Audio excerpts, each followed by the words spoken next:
The collapse of Lehman Brothers and important lesson we can learn about audit quality and ethics. Audit quality means how well an audit follows professional standard and catch a big mistake in financial reports. When audits are done properly, investors and the public can trust what they are seeing, but when they are not, like in the case of Lehman Brothers, the result can be disastrous. Lehman Brothers was a major US investment before the 2008 financial crisis. It took a lot of risky investment, especially in the real estate.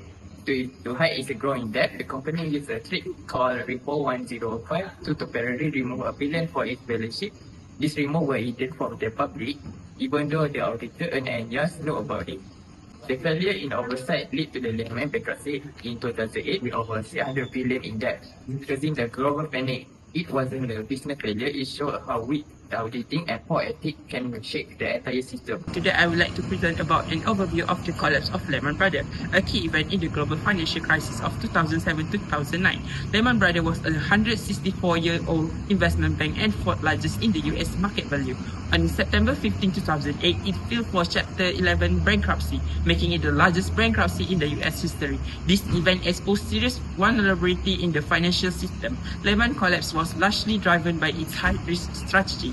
It used excessive leverage and relied heavily on short-term funding while holding on to risky subprime mortgage assets even as the housing market crumbled.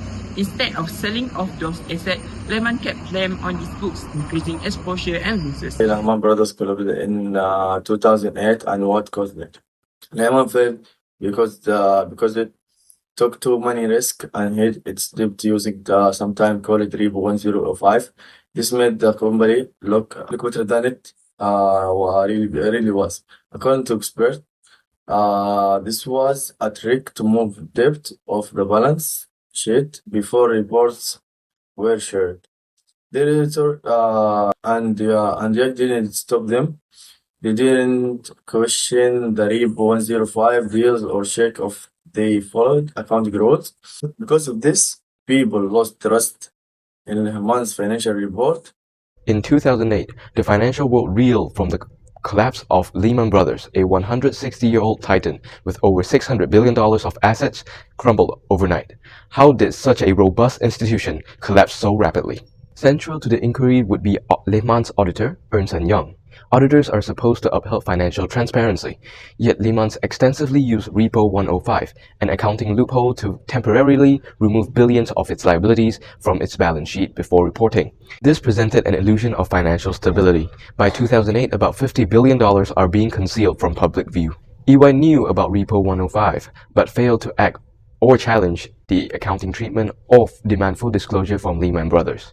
This critical lapse in professional skepticism directly compromised audit quality, misleading investors.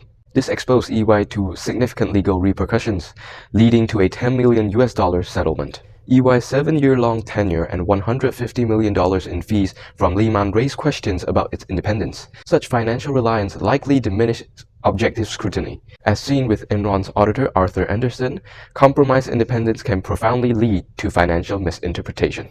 Regulatory bodies also played a significant enabling role. The SEC, the Lehman Brothers' primary regulator, proved insufficient in anticipating the crisis. Furthermore, the Graham-Leach-Bliley Act inadvertently incentivized banks to take on higher risks, leading Lehman to aggressively invest in subprime loans and illiquid real estate assets, making it vulnerable to collapse. The demise of Lehman Brothers was a perfect storm, a complex interplay of corporate deception, critical auditor oversight, and fundamental regulatory shortcomings. It shows that audit failures come with severe consequences. The question remains, have we learned enough to prevent such things from repeating itself? My name is Prof Madya. I was telling about the recommendation to avoid the case from the first one is impose mandatory auditor rotation. Now auditor relationship like EY several years will recommend with objectivity companies should be required to change auditors every 5 to 7 years to prevent over familiarity and ensure fresh and unbiased review. Second, in-depth training in professional skepticism. They will overlook and reflects auditors should receive annually to improve their reputability to spot fraud, financial management, and mental skepticism. At least require full disclosure of balance sheet transaction. Lehman used Repo 105 to hide that. Rules like US GAAP should require full clear disclosure of all of balance sheet years, including amount and risk. And lastly, Lastly, protect whistleblower and act on protect whistleblower complaints at Lehman would not assure this report reach our committees and are investigated with documented fraud. For conclusion, Lehman College teach us that better audits require stronger rules, more accountability, and better oversight. This can help restore trust and prevent future failures. The collapse of Lehman Brothers in 2008 was just a failure of leadership. It was a breakdown in audit quality, ethics, and accountability. This crisis shocked the global financial system, and at the center of it stood a critical lesson: audit must be more than a checklist, they must uphold integrity.